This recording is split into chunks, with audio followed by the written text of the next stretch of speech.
নমরুদ একবার স্বপ্নে দেখছে যে তার দেশে একটা ছেলের জন্ম হবে, যেই ছেলের জন্মের পরে তার অস্তিত্ব পৃথিবীতে থাকবে না। এই ছেলেকে কেমনে আটকানো যায়, এই চিন্তা করে একটা আইন করলো, নাম দিল বার্থ কন্ট্রোল, জন্ম নিয়ন্ত্রণ আইন। যেই ছেলেকে পৃথিবীতে আসতে দেওয়া যাবে না, কিন্তু এই মন্ত্রণালয়ের দায়িত্ব কারে দেওয়া যায়। এই চিন্তা করে দায়িত্ব দিল আজরে, যে তুমি হচ্ছ আমার মন্ত্রী পরিষদের সব থেকে চালাক মন্ত্রী, সুতরাং কেউ যেন সন্তান জন্ম দিতে না পারে, এই আইন করে দাও। নাউজুবিল্লাহ বললেন না। নমরুদ আজরকে দিল দায়িত্ব যে কোনো সন্তান জন্ম হবে না, এই ছেলে, যে ছেলে আসলে আমার অস্তিত্ব যাবে, এই ছেলে আসতে পারবে না, আমাদের মূর্তি ভেঙে দিবে, ছেলেকে আসতে দেওয়া যায় না।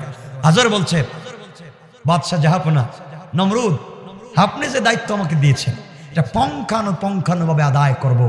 এই দেশের কোন মানুষ ছেলে সন্তান জন্ম দিতে পারবে না। আল্লাহ কয়, ও শয়তান, ও শয়তান, তুই নমরুদের কথায় বার্থ কন্ট্রোল আইন করে এই দেশে ছেলে আটকাবি, আমি তোর গড়ে দিতেছি। আল্লাহু আকবার বললেন না। কৌশলটা কার? আল্লাহ বললেন তুই কৌশল করে আমার ইব্রাহিমকে আটকাবে, আর আমি কৌশল করলাম তোর গড়ে দিব। এজন্য আমার আল্লাহ বলেন, ওয়া মাকারু ওয়া মাকারাল্লাহ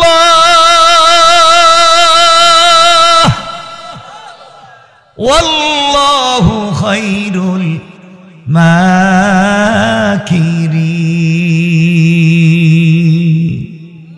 আল্লাহ বললেন, কৌশল করছস ইব্রাহিমকে আটকাবি, আর আমি কৌশল করলাম তোর গড়ে দিব, পারলে আটকা।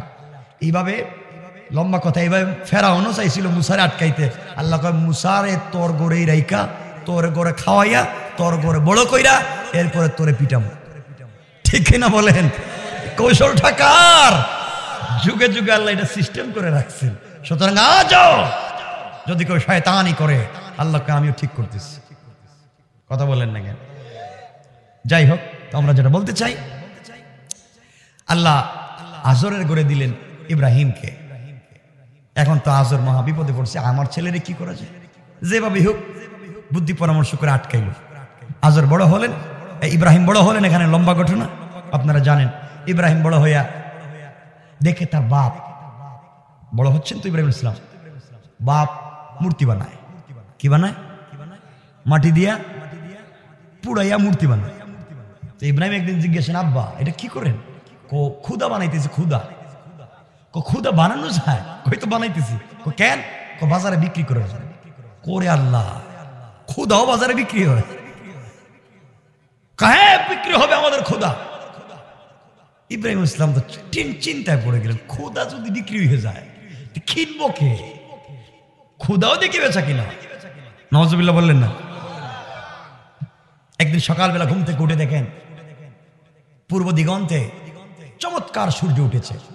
তিনি বললেন, এই অন্ধকার রাতকে কাটিয়ে এত সুন্দর আলোকিত হয়েছে দুনিয়া, তাহলে সূর্যই মনে হয় খুদা। ইব্রাহিম ইসলাম সূর্যকে মনে করলেন খুদা।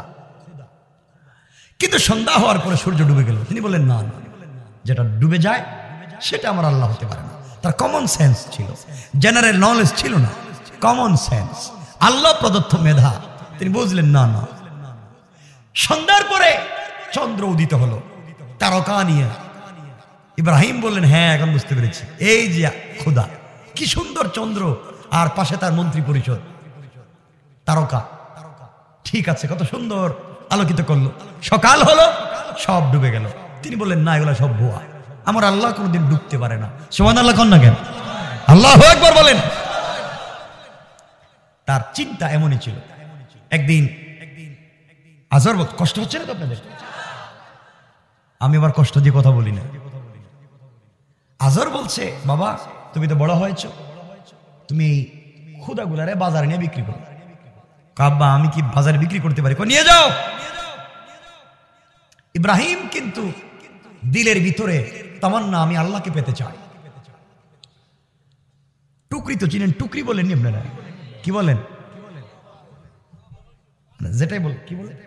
টুকরি। এক টুকরি মূর্তি নিচে মাথায় বাজারে বিক্রি করার জন্য যাইতেছে। রাস্তায় গিয়া মূর্তিগুলারে নামাইছে। মাথা থেকে নামাই একটা নদীর পাড়ে গেছে, নদী থেকে চুবাইতেছে, পানিতে ডুবাইতেছে আর তুলতেছে। তুমি ক্ষুধা, তুমি একটু দেখো কেমন লাগে।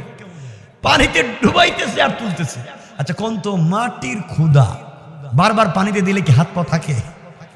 কোনটার হাত ভাঙছে, কোনটার পা ভাঙছে, কোনটার নাক নাই, কোনটার নাকের সেন্টার নাই, কোনটার দেড়বেটারি হয়ে গেছে, মানে অবস্থা একবারে খারাপ। সবগুলারে আবার টুকরিতে উঠাইয়া বাজারে নিয়ে গেছে বিক্রি করার জন্য। পাবলিক এই পাগল, এগুলা কি কেউ কিনবে? ও কিনবে না কেন? ওইটা মাথা নাই, হাত নাই, পাও নাই, এগুলার নিয়ে কোন লাভ? আমি কি করবো? এরা খালি মারামারি করে, এরা বড় খারাপ ক্ষুধা।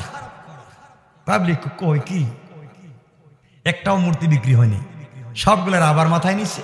বাবার কাছে এসে কান্দতেছে, আব্বা আব্বা কই কান্দস কেন?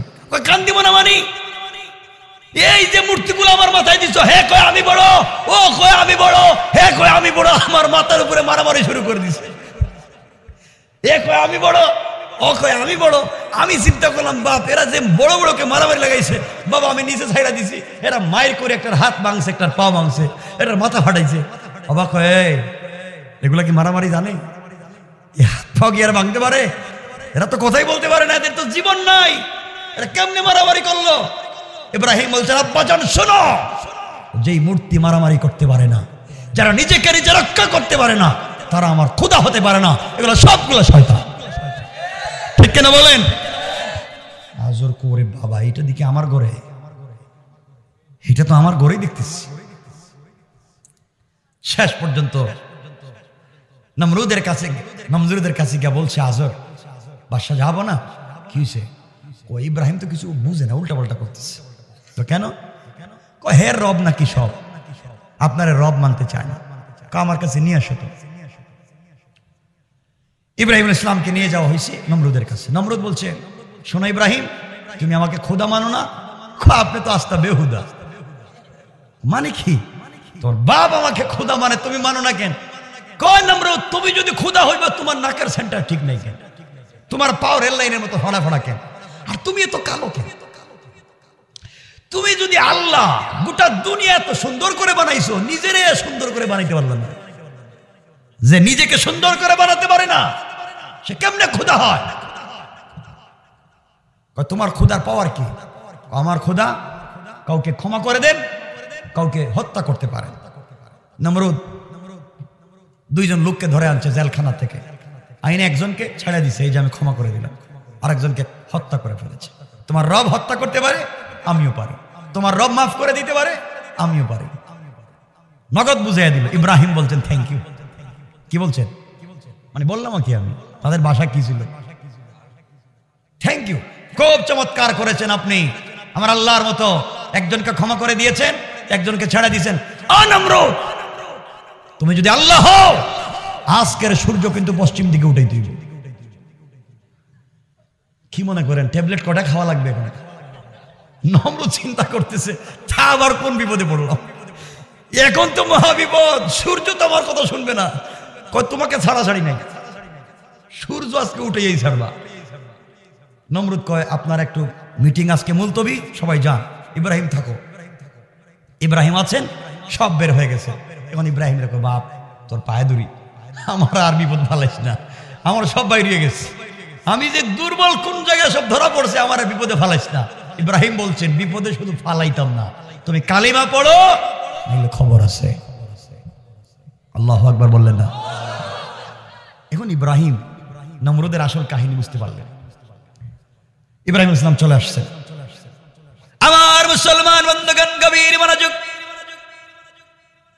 আল্লাহর পয়গম্বর মুসলিম মিল্লাতের পিতা ইব্রাহিম আলা নবিয়্যিনা আলাইহিস সালাতু ওয়াস সালাম চলে আসলেন। এবার নমরুদ সবাইকে নিয়ে পরামর্শে বসলো, কি করা যায়।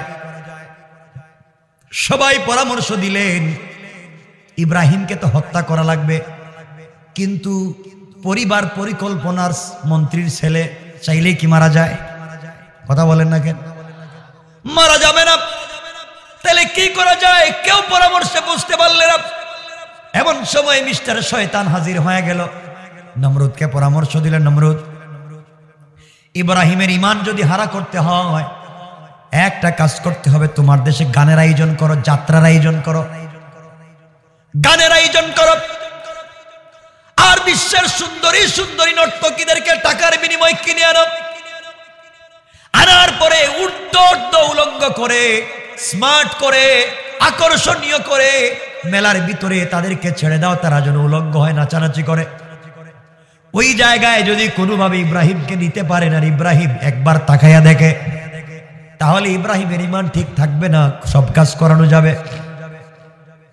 আমার বন্ধুগণ, বুঝা গেল আমার আল্লাহ কোরআনে কারীমের সূরা লুকমানের 6 নম্বর আয়াতে বলছেন, ওয়া মিনান নাসি মাইয়াশতারি লাহওয়াল হাদিস লিয়ুদিল্লা আন সাবিলিল্লাহি বিগাইরি ইলম ওয়া ইয়াত্তাখিযাহা হুজওয়া। আল্লাহ রাব্বুল ইজ্জত ওয়াল জালাল বললেন,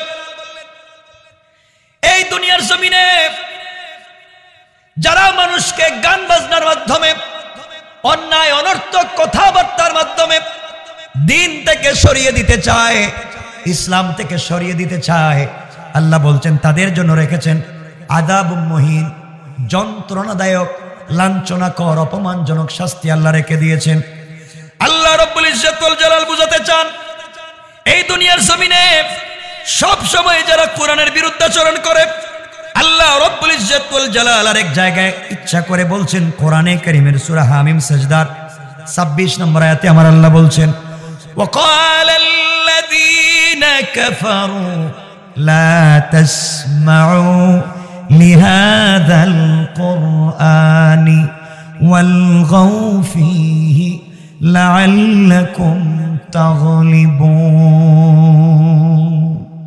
আল্লাহ রাব্বুল ইজ্জত ওয়াল জালাল বুঝাতে চাইলেন, এই দুনিয়ার জমিনে কিছু মানুষ আছে যারা কোরআন শ্রবণ করা থেকে মানুষদেরকে বিভ্রান্ত করে, কোরআন শুনতে দেয় না, তাফসীর শুনতে দেয় না, শুধু যত বাধা সব তাফসীরে বাধা দেয়, কিন্তু গানে বাধাও দেয় না, টাকাও দেয়, সভাপতিও হয়। কথা বলেন না কেন? আল্লাহ বলছেন দুনিয়ার জমিনে এমন কিছু লোক আছে, লা তাসমাউ লিহাদাল কুরআন, যারা মানুষকে কোরআন শুনতে দেয় না, ওয়ালগাউ ফীহি, আর বলে কোরআন যেখানে আলোচনা হয় ওখানে গিয়ে তোমরা হট্টগোল করো। কথা কন না কেন? এগুলো আসেনি, আমি বলতেছি। কোরআনে কারীম 24 নম্বর পারা 41 নম্বর সূরা, সূরা হামিম সাজদার 26 নম্বর আয়াতে আল্লাহ বলছেন, লাআল্লাকুম তাগলিবুন, শোনো ওরা ষড়যন্ত্র করছে, আমি আল্লাহ ইসলামকে যুগে যুগে বিজয় দান করব। পড়েন সুবহানাল্লাহ। আমার বন্ধুগণ, এক পর্যায়ে গানের আয়োজন করা হলো, সারা পৃথিবীর থেকে সুন্দরী মেয়েদেরকে টাকা দিয়ে কিনে এনে গানের মধ্যখানে ছেড়ে দিল, তোমরা নাচানাচি করো। নাচানাচি হচ্ছে, আনন্দ উল্লাস চলছে। ইব্রাহিমের কাছে খবর পাঠানো হলো, ইব্রাহিম গানে যাওয়া লাগবে। ইব্রাহিম বলছেন, ইন্নী সাকিম, আমি অসুস্থ। আসলে তিনি ছিলেন সুস্থ। তো অসুস্থতা দুই প্রকার, একটা হলো শারীরিক, একটা হলো মানসিক বা আত্মিক। ইব্রাহিম বুঝাতে চাচ্ছেন, ইন্নী সাকিম, আমি শারীরিক সুস্থ, কিন্তু মানসিক এবং আত্মিকভাবে সুস্থ না, ওদের চিন্তায়। ঠিক কিনা বলেন? আমার বন্ধুগণ, ইব্রাহিম বলেন, আমি যেতে পারবো না, তোমরা যাও, পরে চিন্তা করবো যাওয়া যায় কিনা। সবাই চলে গিয়েছে মেলায়। আপনারা জাননি গানে? এরা দেখতেছি ওলিয়া উলিয়া পর্যায়ে পৌঁছে গেছে, সব ওলিয়া উলিয়া বুজুর্গ হয়ে গেছে, গানে যান। আমার বন্ধুগণ, যাইও না, বহুতে তো টুপি কইলে বসে যায়, পাঞ্জাবি কইলে কোমরে বাঁধতে ফেলায়, নাকি? ঠিক কিনা? এগুলো তো ঠিক বুঝলেন কেমনে? আমার বন্ধুগণ, যাক সংক্ষেপ করে দিই। সবাই চলে গেছে, গান চলতেছে, নর্তকী নাচানাচি। নমরুদের তো টেনশন, ইব্রাহিম আসে না কেন, ইব্রাহিম আসে না কেন, যার জন্য এত টাকা খরচ করে আয়োজন করলাম, ইব্রাহিম কই? সবাই ইব্রাহিমের অপেক্ষা আছে। ইব্রাহিম দেখলেন দেশের সব মানুষ গানে চলে গেছে গা, ঠাকুর ঘরে, দেবতার ঘরে হাজির হইলেন। দরজা খুললেন, ভিতরে ঢুকে দেখেন লাত, মানাত, হুবল, উজ্জা সবগুলা বসে রয়েছে। মানে দেবতার নাম বলতেছে, এক একটা এক এক কাজ করে। কোনোটা ভালোবাসা আনে, কোনোটা খাবার দেয়, এমনই না? মূর্তির এক একটা কাজ না, এগুলাই তারা এক একভাবে রাখছে। লাত, মানাত, হুবল, উজ্জা লাইন ধরে রাখছে। গিয়া দেখলেন বড় দেবতা যেটা, 12টা হাত মধ্যখানে বসে রয়েছে গুন্ডার মতো। কুড়াল তো চিনি, গাছ কাটার কুড়াল, কুড়াল হাতে নিচ্ছে। সুবহানাল্লাহ বলবেন না? বলেন না সুবহানাল্লাহ? গাছ কাটার কুড়াল হাতে নিয়ে একটারে হাত পা কাটা শুরু করছে। কোনোটার পা ভাঙছে, কোনোটার হাত ভাঙছে, কোনোটার গলা ভাঙছে, কোনোটার নাক ভাঙছে, সব ভাঙ্গে ফালাইয়া বড় যেটা গলার মধ্যে কুড়ালটা রাইকা বাসায় চলে গেছে। সুবহানাল্লাহ বললেন না? বড় যেটা এটার কান্দে কুড়াল রাইকা চলে গেছে। আমার বন্ধুগণ, দীর্ঘ কয়েক মাস পরে মেলা শেষ হলো। মেলা শেষ হওয়ার পরে সবাই যখন বাড়িতে হাজির, ইব্রাহিমকে নেওয়া গেল না। বহুত আনন্দ উল্লাস হলো। দেবতার ঘরে ঢুকছে নমরুদ সাহেব, ঢুকে দেখে কোনোটার হাত নাই, কোনোটার পাও নাই। একই অবস্থা, এটা মানলো কেমনি? আবার বড়টার কান্দের ভিতরে দেখা যায় কুড়াল। কে কাজ করলো? সবাই সিদ্ধান্ত নিল, আমরা তো সবাই মেলায় ছিলাম, মেলায় শুধু ইব্রাহিম যায় নাই, এগুলা ইব্রাহিমের কাজ। ইব্রাহিমকে ডাকা হলো, ইব্রাহিম হাজির হয়ে গেলেন। নমরুদ বলছে এগুলা কে করছে? তিনি ঢুকলেন, আহারে আফসোস করতে লাগলেন, আহারে কে কাজটা করলো? হাত ভাঙছে, পা ভাঙছে, গলা কাটছে, এই কাজটা কে করলো? হঠাৎ করে দেখলেন বড়টার গলায় কুড়াল। নমরুদকে ডাইকা বললেন, আঙ্কেল এদিকে আন, এটা তো বড় ক্ষুধা মারছে দেখতেছি। কেমনে বুঝলে? কয় দেন কুড়ালের কান্দে এখন আছে, সব কুড়ালে ভাঙছে আর তার কান্দে কুড়াল রাখছে। নমরুদ কয়, আঙ্কেল রে, ও ইব্রাহিম, আমাদের ক্ষুধা মারতে পারে না, কুত্তা প্রস্রাব করলে সরাইতে পারে না, ঠিক কিনা? আমাদের ক্ষুধাগুলা তো কিচ্ছু করতে পারে না, তার সামনে দুধ দিছি, কলা দিছি, মিষ্টি দিছি, সব কুত্তা খায়, হ্যাঁ খাইতে পারে না। কথা বলেন না কেন? আর মিথ্যা বললে বলবেন মিথ্যা। হে কিচ্ছু খাইতে পারে না, আবার তুমি বলতেছো মারামারি করছে। এরা তো মারামারি করবে কেমনে? এরা তো নিজেরাই নিজের কিছুই ঠিক রাখতে পারে না, পাশা দিয়ে বাঁশ ঢুকিয়ে রাখছে। সবগুলার পিছন দিয়ে বাঁশ আছে নাই মনে হয়? সমস্যা নাই বলতেছো, তোমার রুম নিয়ে আসে রাইখা দিন এখন। আর কিছু বলবেন না, রাইখা দিন ভাই। বলে সালাম সালাম, ভালো লাগে না? কদ্দুর শুনবেন? আর নামাজকে পড়বো ফজরে। শোনেন, মাশাআল্লাহ সবাই বসে আছেন ভালো, তবে আমি শেষ করে দিচ্ছি, লম্বা করবো না। আমার বন্ধুগণ, ইব্রাহিম বললেন, নমরুদ রে, এত এত এত এত বুঝানোর পরে বুঝলে না? এখন যদি বলতেছিস তোমার ক্ষুধাগুলা এগুলা করে নাই, তারা নিজেরাই নড়াচড়া করতে পারে না, তাহলে যারা নিজেরা নিজের ভাগ্য পরিবর্তন করতে পারে না, কুত্তার প্রস্রাব থেকে নিজেকে বাঁচাতে পারে না, তারা তোমার আমার ভাগ্য গড়ে দিতে পারে না, ঠিক কিনা বলেন? নমরুদ দেখছে ওরা তো বাঁচায় রাখলে মহা বিপদ রে, যত দিন যাইতেছে তো শক্ত হইতেছে। আগুন জ্বালাও, কারো কথা শোনা যাবে না। আগুন জ্বালানো হইল, লম্বা ইতিহাস। আগুন জ্বালাইয়া 40 কিলোমিটার, কয়েক মাসে আগুন জ্বালাইছে। 40 কিলোমিটারের ভিতরে কেউ গেলে আগুনে জ্বলে যায়, এত আগুন, কি পাওয়ারফুল আগুন। এখন চরকি লাগাইছে, চরকি, চড়ক গাছ, ইব্রাহিমকে আগুনে ফেলাইবে, কিন্তু ছাড়বো কে? নমরুদ বলতেছে, আজর ছেলে তোমার, তুমি আগুনে ফেলাইবা। দেখতেছেন, বাবা নিজে নিজের ছেলেকে আগুনে ফেলাচ্ছে। আল্লাহ বলছেন, ইব্রাহিম বাদ দেও না বাবার কথা, তোমার আগুনে ফেলাইতেছে, টেনশন করার কিছু নাই, আমি রব তোমার অভিভাবক।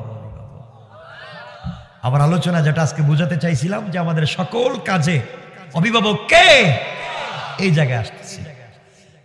তোমার রব তোমার অভিভাবক, তুমি সকল কাজে আনুগত্য প্রকাশ করো। তোমাকে আগুনে ফেলানো হবে, আনুগত্য প্রকাশ করে আগুনিতে যাও, কথা দিলাম আমি তোমাকে বাঁচাবো। ইব্রাহিম আলাইহিস সালামকে নমরুদ আগুনে ফেলে দিল, উলঙ্গ করে অগ্নিকুণ্ডলিতে ফেলে দেওয়া হলো। ফেরেশতারা কান্না করতে লাগলেন, আল্লাহ তাআলা যাকে আপনি খলিল বানিয়েছেন, ইব্রাহিম খলিলুল্লাহ, খালিল বানিয়েছেন, তাকে আপনি এত কষ্ট দিতে যাচ্ছেন কেন? ফেরেশতারা হাজির হলেন। কেউ বলছেন ইব্রাহিম বলো পানি দেই, বৃষ্টি দেই। ইব্রাহিম বলছেন না। কেউ বলছেন নমরুদকে ধ্বংস করে দেই না। ইব্রাহিম ডাক দিয়ে বলেন, শোনো, যে আল্লাহর প্রেমে পাগল হয়ে তার তাওহীদ প্রতিষ্ঠা করবার জন্য আগুনি কুণ্ডলিতে নিক্ষিপ্ত হলাম, তোমরা দেখতেছো আমার রব কি আমারে দেখে না? যার জন্য তো কষ্ট করি সেই রব কি আমাকে দেখে না? আমার বিশ্বাস আমার রব আমারে দেখতেছে। আগুনে জ্বালাইয়া যদি রব শান্তি পায় আমার কোনো আপত্তি নাই। আল্লাহর রহমতের সাগরে জোশ উঠে গেল। জিবরাইলকে বলছেন, জিবরাইল যাও জান্নাতুল ফিরদাউস থেকে স্পেশাল পোশাক এনে আমার ইব্রাহিমকে দাও, আগুনিতে পড়ার আগে আগে দাও। আল্লাহু আকবার বলে।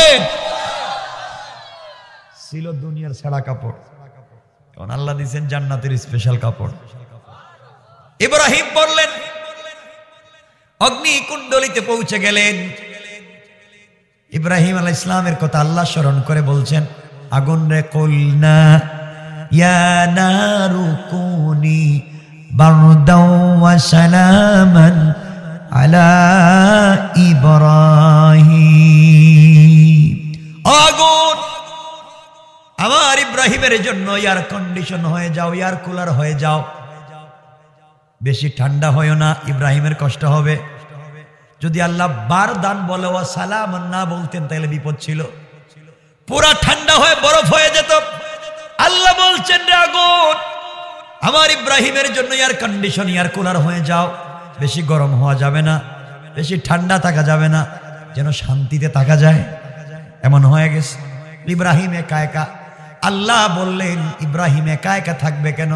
জিবরিল আমিনকে পাঠাইয়া দিলেন, জিবরাইল যাও, যতদিন আমার বন্ধু আগুনে থাকবে ততদিন তুমি আমার বন্ধুর সঙ্গে থাকবা, গল্প করবা, আর জান্নাতুল ফিরদাউসের কাঁচা কাঁচা ফল খাইবা। সুবহানাল্লাহ। আর আস্তে কোন কেমন? শয়তান আগুন দিয়ে জ্বালাইয়া মারতে চাইছে, আর আল্লাহ এখন ইব্রাহিম আগুনে পড়া ফিরি ফিরি জান্নাতের খাবার পাইতেছে। ঠিক না বলেন? ফিরি জান্নাতের খাবার, এখন জান্নাতের খাবার খাচ্ছে ইব্রাহিম আলাইহিস সালাম। এভাবে চলতে লাগলো। দীর্ঘদিন পরে আগুন শেষ হয়ে গেল। কি হয়ে গেল? শেষ। আগুন শেষ। নমরুদ বলছে, শোনো, ঢোল বাজাও, তবলা বেহালা সারিন্দা যা বাজাও, নর্তকীদের কেন? ইব্রাহিমকে গিয়ে দেখবো ইব্রাহিম তো নাই, তার ছাইও নাই, হাড্ডিও নাই, সব শেষ। চলো। কাছাকাছি গেছে, দূর থেকে দেখতেছে আগুন নিভে গেছে, আরো কাছে গেছে, ছাই আর ছাই। কিরে নাই, ইব্রাহিম নাই, শেষ, ছাইয়ের ভিতরে শেষ।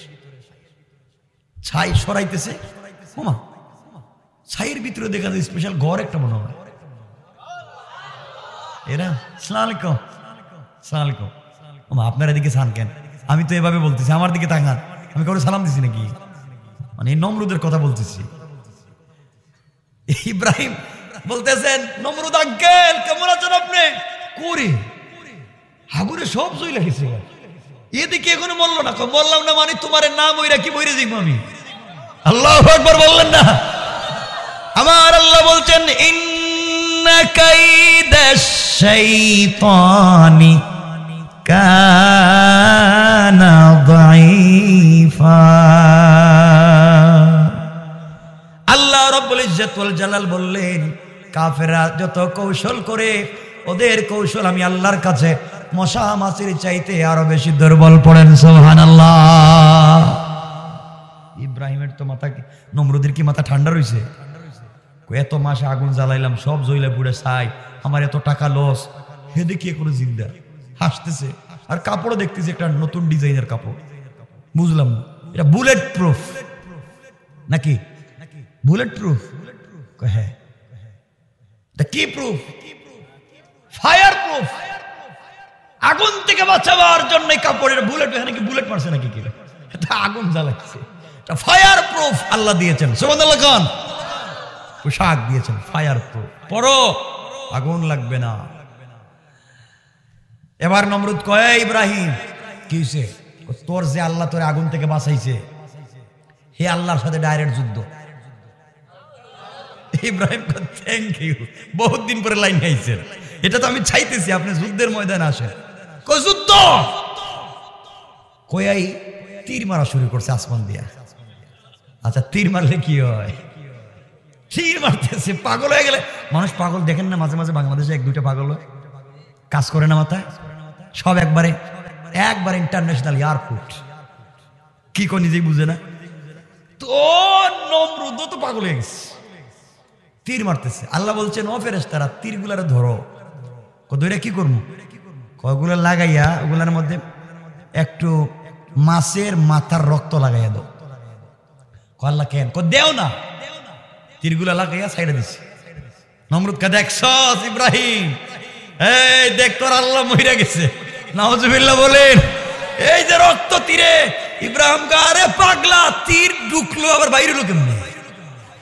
ঠিক কিনা বলেন? তীর ঢুকলে বাইরে হয় কেমনে?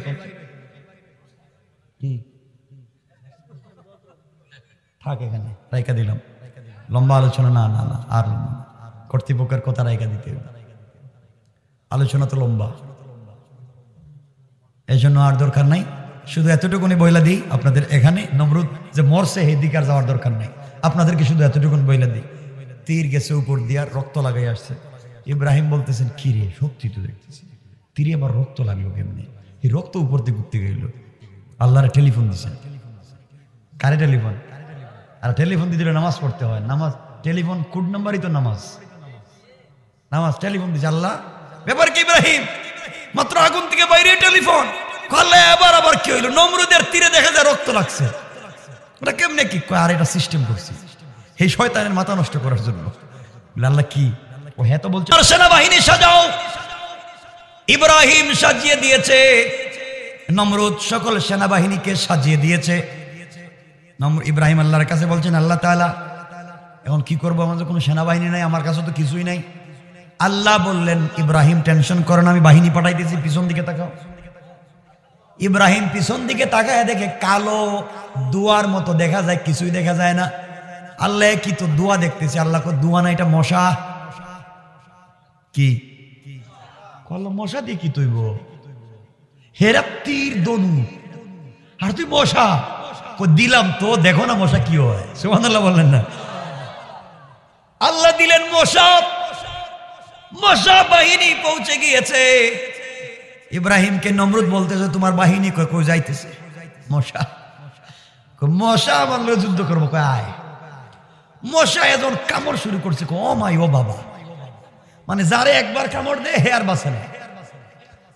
কামড় দেওয়ার সাথে সাথে নাই, কামড়ানো শুরু করছে এক সাইড থেকে মশা। মনে করেন এই সাইড খায়া শেষ, যারাই কামড় দেয় সে পড়ে যায়। নমরুদ দেখলো কিরে বাবা, এটা কেমন মশা, কামড় দিলেই মরে যায়। নমরুদ কয় আর এই মাঠে থাকার দরকার নেই, ভাগি। নমরুদ একটা উঠে গুড়ার পিঠে সওয়ার হয়ে দিছে, দৌড় দৌড়। ইব্রাহিম কয় নমরুদ যাইস না, কয় বাপ যে মশা দেখতেছি আমি জান মশাই, দৌড়। নমরুদ বহুত দূরে চলে গেছে যুদ্ধের ময়দান থেকে। একটা মশা ল্যাংড়া, পাও একটা নাই, ভাঙ্গা, যুদ্ধক্ষেত্রে আসতে পারে নাই। আচ্ছা ভাঙ্গা পাও নিয়ে যুদ্ধ এসে লাভ আছে? হে রাস্তায় বৈশা রয়েছে, ল্যাংড়া পাও এনে বৈশা রয়েছে রাস্তায়। আর আল্লাহরে কইছে আল্লাহ আমার যুদ্ধে পাঠাইছে, ওর তো পাও নাই, আমি যাইতে পারলাম না। হঠাৎ মশা দেখে তার সামনে দিয়ে বড়টা যাইতেছে। আল্লাহ কি হইছে? আমার পাও নাই, আমার সামনে তো নমরুদ। আমি কি করবো? আমার একটা সুযোগ দেও না। কি করতে? করে একটা কামড় দিই। আল্লাহ যা সুযোগ দিলাম যাবার লাগে কর। সুবহানাল্লাহ বললেন না? এই ল্যাংড়া মশা রাস্তায় ভাবে বসে রয়েছে, পজিশন ঠিক করছে। নমরুদ তো দৌড়াইতেছে, দৌড় যখন দিছে গুড়ার পিঠে, মশা আস্তে করে নাক দিয়ে ঢুইকা মাথায় চলে গেছে। কই গেছে? মাথায়। নমরুদ বাসায় গেছে, কিরে মাথায় কামড় দিচ্ছে। কামড়ায় কেন মাথায়? কি হইলো? এ নিজের হাত দিয়ে মাথায় থাপ্পড় দিতেছে। যখন থাপ্পড় দেয় মশা তখন একটু রেস্টে থাকে। নমরুদ কয় হারে থাপ্পড় দিলে তো ভাল লাগে, মহা ভাল লাগে তো। আল্লাহ কয় দেখ থাপড়াইমু থাপড়াইমু, তুই শয়তানি করছিস, এখন নিজের হাতে থাপ্পড় খা। ঠিক কিনা বলেন? বুঝেন না তো, ওয়াজ বুঝেন না। থাপ্পড় আর আচ্ছা একা একা কতক্ষণ থাপড়ানো যায় আপনারা কোন ভাল লাগে না। এদেশে ঘোষণা করছে আমারে মাথায় থাপড়াবার জন্য একজন লোক নিয়োগ দিতে হবে। বেতন কত জানেন? 10,000। হ্যাঁ 10,000 টাকা থাপড়ানোর জন্য। এখন একজনের শুধু মাথায় থাপড়ায়, কতদিন থাপড়ায়? আচ্ছা কতক্ষণ থাপড়াইতে ভালো লাগে আপনারা কোন তো ভাই? এ বলতে স্যার এই এক চাকরি আর ভালো লাগে না, বেতন না বাড়ান নাইলে কিন্তু যাই মুখ 15,000 দিলাম। এরপরে থাপড়া থাপড়াচ্ছে, থাপ্পড় দিচ্ছে, বেতনও পাইছে। কিছুক্ষণ পরে একদিন চিন্তা করলো দূর আর এভাবে থাপড়ায় লাভ নাই। স্যার অন্য জিনিস দিয়ে ট্রাই করে দেখবো না কি হয়। দেখ কোন জিনিস দিয়ে। তখন লাঠি বন্ধুগণ শোনেন আমি কি বলতে চাই, আমি আপনাদেরকে শুধুমাত্র একটু মানে ফ্রেশ রেখে কথাগুলো বুঝিয়ে দিতে চাচ্ছি। এক পর্যায়ে কাঠ থেকে পাতলা, কাঠ থেকে হালকা আর তুলা থেকে বাড়ি, তার নাম চামড়ার জুতা। কিসের জুতা? চামড়ার জুতা একটা বানাই আনছে। দেখো স্যার এটা জিনিস আনছি। কি কয় চামড়ার জুতা। দিলে জুতা দিয়ে কি করবে? আপনার এখন জুতা দিয়ে থাপড়াইব না, আমি হাত দিয়া না, এখন জুতা দিয়া। আল্লাহ কই কি রে নমরুদ, আমারে না মাইরা ফেলাইছো, তখন জুতার বাড়ি নিজে খা। আল্লাহু আকবার বললেন না? কার সাথে লাগছো? খাও। আমার বন্ধুগণ নমরুদ জুতা যখন হাতে নিয়েছে 15,000 টাকার কামলা দিয়েছে এক বাড়ি মাথায়। মশা হঠাৎ করে আজকে এক্সট্রা অন্য স্টাইলের একটা বাড়ি খেয়েছে। মোটামুটি 5-7 মিনিট একবার নিরাই হয়ে গেছে। নীরবতা পালন করে চিন্তা করতেছে বাড়িটা আজকে এমন হইল কেন। আল্লাহ কইতেছে মশা টেনশন করিস না, এটা জুতার বাড়ি। কিসের বাড়ি? জুতার বাড়ি। হে আমারও বিরুদ্ধে যুদ্ধ করবো, জুতার বাড়ি খাও। নমরুদ কয় হে ভালোই তুইছে রে, এটা দিয়ে মারলে তো দেখতেছি বেশি সময় ভালো থাকা যায়, বেশি করে বাইরে দে জুতা দিয়ে মার। কয়দিন জানেন? কয়দিন? 349 বছর, একটা না 349 বছর জুতার বাড়ি। আল্লাহ কয় শয়তানি আমার সাথে 349 বছর বেতনও দিবে তুই, খাওয়াইবে তুই, কর্মচারীরা তো রাখবে তোর ঘরে, আর জুতো দিয়ে খাইবে বাড়িতে। ঠিক কিনা বলেন? আল্লাহর কৌশল কার না। এখন আচ্ছা প্রতিদিনকে জুতা দিয়ে একটা দিয়ে মারতে ভালো লাগে। একদিন নমরুদ ঘুমাইছে তো হে কইতেছে দূর আর কতদিন বাইরে। আপনারা চিনেন ঘরের মধ্যে যে লাগায় দরজায়, আগে গ্রামে লাগায়, এটার নাম কি? বেন্দা। বেন্দা কি? বেন্দা, বিশাল বড় লম্বা একটা বেন্দা। বেন্দা একটা পাইছে, ওটা রয়েছে কান্দে আজকে আর জুতা দিয়ে না। নমরুদ যখন ঘুমাইছে বেন্দা দিয়ে দিছে এক বাড়ি, মাথা ফাইটা 2 টুকরা। মশা মাথার মধ্যখান থেকে বাইরে বন, আসসালামু আলাইকুম, আমার দায়িত্ব শেষ। আল্লাহু আকবার বললেন না? চলে গেছে। নমরুদ তো পড়ে রয়েছে। আল্লাহ বলেন কিরে লেংড়া মশায় কাজ করে ফেলাইলো, তুমি কিছুই করতে পারলা না। সুতরাং আজও যারা এই সমস্ত অন্যায় করে আল্লাহ এইভাবে লেংড়া মশা দিতে পারে। ঠিক কিনা জোরে কোন? আল্লাহ